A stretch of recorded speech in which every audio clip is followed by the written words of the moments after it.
You must be familiar with this powerhouse of the kitchen, the mixer grinder. But have you ever wondered how it is made?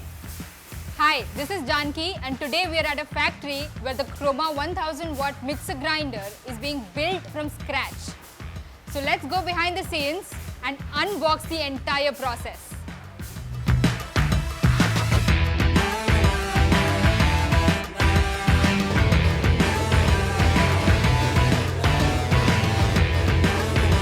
The mixer grinder is built in 3 phases: motor assembly, unit assembly and jar assembly, followed by rigorous testing.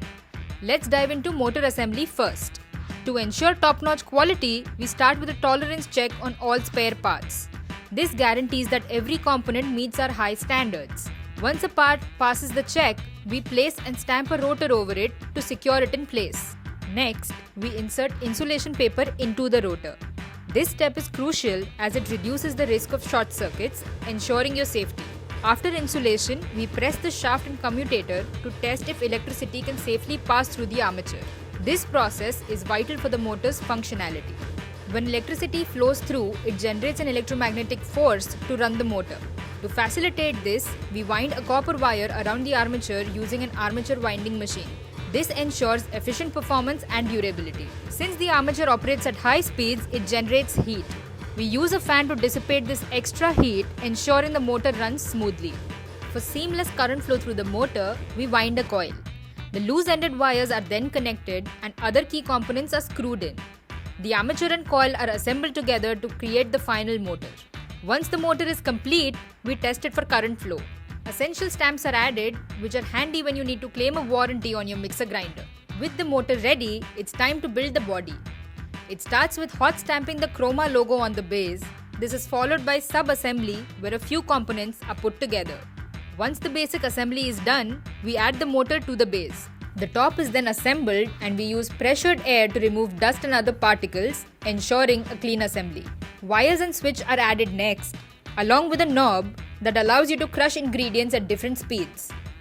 The base is attached for support and the entire device undergoes tests for high voltage, current, noise and vibration. After passing all tests, we add the coupler.